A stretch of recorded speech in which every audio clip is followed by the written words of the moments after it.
আনন্দ হোক সমৃদ্ধির পথে। বাংলা সাহিত্যের কালজয়ী সৃষ্টি নিয়ে আপনার মনের ঘরে গল্পঘর। আজকের অডিও বুকের আয়োজন বিখ্যাত লেখক হুমায়ুন আজাদের কালজয়ী সৃষ্টি ইচ্ছে হয় শিশু হয়ে যায়।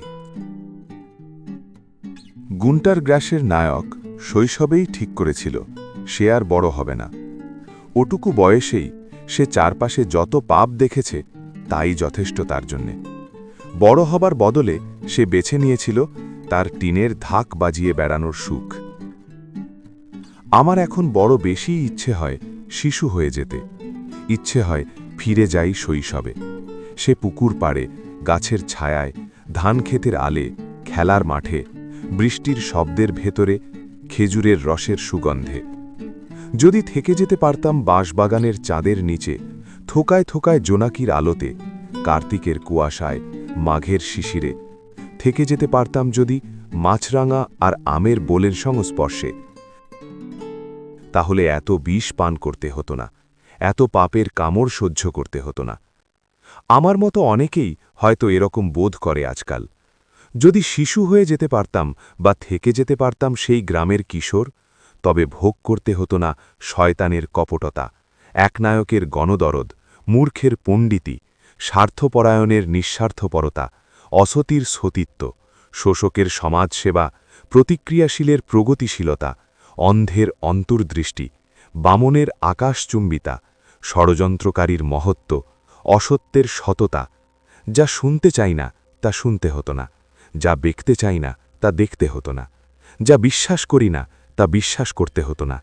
এখন ডুবে আছি অতল আবর্জনার মধ্যে। এ সমাজ, রাষ্ট্র, সভ্যতা হয়ে উঠেছে এক বিশাল আবর্জনাস্থল। এককে বদলে দেওয়ার শক্তি নেই আমার, এর বদলের কোনো সম্ভাবনাও নেই। এতে গ্রস্ত হচ্ছি আমি ও আমার মতো অসংখ্য মানুষ। তাই ইচ্ছে হয় চলে যাই শৈশবে। যদি যেতে পারতাম শৈশবে, যখন আমার চোখের সামনে শুধু স্বপ্ন ছিল, এখন কোনো স্বপ্ন নেই, চোখে শুধু অন্ধকার। যা দেখছি চারপাশে তাতে প্রতিটি শিশুকে বলতে ইচ্ছে হয়, শিশুরা তোমরা বেরো না, শিশু থেকে যাও। যদি বড় কিছু পাবে না, শুধু স্বপ্নটুকু হারাবে। তুমি যদি বেড়ে ওঠো শিশু, তবে দেখবে পাপের কোনো শেষ নেই, তুমিও জড়িয়ে পড়বে ওই পাপে। এ সমাজ নষ্ট করবে তোমাকে, যদি তুমি নষ্ট না হও তবে বিনষ্ট করবে তোমাকে। এ রাষ্ট্র তোমার ভেতরের মানুষটিকে করে তুলবে পশু। এ সভ্যতা তোমাকে পরিণত করবে মধ্যযুগের অন্ধে। শিশু, তুমি বেরো না, তবে আমার মতো যন্ত্রণায় জ্বলবে। দানবেরা নিয়ন্ত্রণ করবে তোমাকে, লুসিফার হয়ে উঠবে তোমার প্রভু, তার হাতে তুলে দিতে হবে তোমার আত্মা। শিশু, তুমি বেরো না। আমি যে ভুল করেছি তুমি সে ভুলের শিকার হয়েও না, বরং আমি তোমার মতো শিশু, তোমার মতো কিশোর হয়ে যেতে চাই। মনে পড়ে পুকুরের হাঁসগুলোকে, কচুরি পানাকে, হিজলের লাল চেলিকে।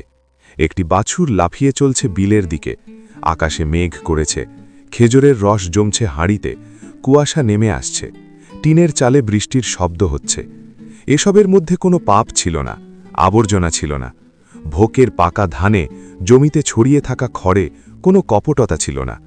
ওই নিষ্পাপতার পৃথিবী থেকে আমি এখন কোথায় উঠে এসেছি ভাবলে হাহাকার করে উঠতে ইচ্ছে হয়। যে রাজনীতি নিয়ে দিনরাত ব্যস্ত থাকছে রাষ্ট্রের ব্যবস্থাপক থেকে নর্দমার কীটেরা, তার কথা ভাবলে ঘেন্নায় সৌর লোক প্লাবিত হয়ে যায়। ক্ষমতাধিকারী দল আর বিরোধী দল, জনসভা, মিছিল, হরতাল, ভেতরে ভেতরে সম্পর্ক, আমদানি রপ্তানি, পারমিট, দুপুরে সরকারের বিরুদ্ধে সংগ্রাম, রাতে সম্প্রীতি, গরিবের নামে উত্তাল আবেগ আর শীত তাপনিয়ন্ত্রিত কক্ষে বসবাস, হোটেল, মোটেল, পাঁচতারা, শহীদ মিনার, দালালি, বড় বড় বুলি, প্রগতিশীলতা আর গোপনে সুবিধাবাদ। এসব দেখে শুনে কার ইচ্ছে হয় থাকি এ অতলান্ত আবর্জনার মধ্যে? বেড়ে ওঠায় বিশেষ সুখ নেই। বেড়ে ওঠার অর্থ কামড়াকামড়ি, বেড়ে ওঠার অর্থ থুতু ছিটাছিটি, বেড়ে ওঠার অর্থ পেছনে ছুরি মারামারি।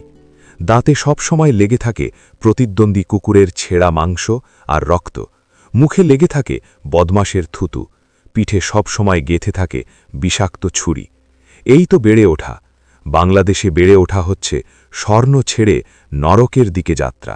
বেড়ে ওঠা হচ্ছে চাঁদের দিকে পিঠ ফিরিয়ে মারাত্মক চুল্লির দিকে এগোনো। কোনো বেড়ে ওঠা মানুষের বুক যদি খুলে দেখা যেত, তাহলে দেখা যেত সেখানে কোনো বৃষ্টির ফোঁটা নেই, পানির কম্পন নেই, ফুল নেই, নদী নেই, সবুজ শ্যামল বনভূমি নেই। সেখানে আছে পোড়া কাঠ, করলা, জং ধরা ছুরিকা, নিহত প্রতিদ্বন্দ্বী, এমনকি নিজের লাশ। এই তো বেড়ে ওঠা। বেড়ে উঠতে হলে পেরিয়ে আসতে হয় অনেক নিষিদ্ধ গলি, পিষে আসতে হয় নিজেরই অসংখ্য মৃতদেহ। আমি এভাবে বেড়ে উঠতে চাইনি, চাই না শিশুরা বেড়ে উঠুক এভাবে। জানি শৈশবে ফিরে যাওয়ার কোনো পথ নেই, কোনো উপায় নেই শৈশবে থেকে যাওয়ার, কিন্তু এ অসম্ভবেরই আরাধনা করি আমি। এ যদি পলায়নবাদ হয়, তবে ভাই, নষ্ট সময়, সমাজ, রাষ্ট্র, রাজনীতিতে থাকার চেয়ে পালিয়ে শৈশবে চলে যাওয়া অনেক ভালো। কোনো সংঘের প্রধান হওয়ার চেয়ে ভালো বৃষ্টির দিকে তাকিয়ে থাকা, মুখে কুয়াশা মাখা। রাজপথকে উচ্ছ্বসিত করে তোলার চেয়ে অনেক সুখের ভোরের রোদে বসে থাকা। শীত তাপনিয়ন্ত্রিত কক্ষে বসে থাকার চেয়ে অনেক সুখকর শিশিরে পা ভিজিয়ে কুড়ে ঘরের দিকে ফিরে আসা। অজস্র মাইক্রোফোনের আবুল চিৎকারে সাড়া দেওয়া থেকে একটি বুনো পাখির ডাকে কেঁপে ওঠা অনেক মধুর। তাত্ত্বিকদের উৎকট তত্ত্ব, প্রয়োগবাদীদের প্রণালী পদ্ধতি, অজস্র সম্মেলনের থেকে সুখকর পুকুরের ঠান্ডা পানিতে সাঁতার দেওয়া। বাংলার দিকে দিকে লাখ লাখ শিশু বেড়ে উঠছে, যেমন বেড়ে উঠেছিলাম আমি একদিন। তাদের অধিকাংশেরই অবশ্য পরার পোশাক নেই, ঘুমনোর ঘর নেই, মাটির বাসনে ভাত নেই। তাদের বাল্যকালই নেই, তাদের বাল্যকালই দোজখের চেয়ে দুঃস্বপ্ন। তাদের তো ফিরে যাওয়ার কথা মায়ের উষ্ণ জরায়ুতে। তাদের আর কোনো ভালো গন্তব্য আমি দেখি না। যারা বেড়ে উঠেছে আমার মতো, পোশাক, ভাত, ঘর যাদের সমস্যা নয়, তারা একদিন স্বপ্ন নিয়ে সমস্যায় পড়বে। বাংলার কর্কশ আগুনে তাদের সবুজ পুড়ে যাবে, কয়লা হয়ে উঠবে তাদের আত্মা। তাদের মর্মস্পর্শী ভবিষ্যতের কথা ভেবে শিউরে উঠি আমি। জড়িয়ে পড়বে তারা অজস্র পাপে। রাজনীতি তাদের শয়তান করে তুলবে, সমাজ তাদের করে তুলবে পিশাচ, এ রাষ্ট্র তাদের করে তুলবে পাপিষ্ঠ। শিশুদের জন্য এমন ভবিষ্যৎ কি প্রার্থনা করি? আমি নিজেই তো ফিরে যেতে চাই শৈশবে। মাটির ভেপু বাজিয়ে জানাতে চাই, শিশুরা তোমরা বেড়ো না, বাড়লে একদিন তোমাদের অনুশোচনা করতে হবে। এখানে বেড়ে ওঠা পাপ, এখানে বেড়ে ওঠা দুঃস্বপ্ন।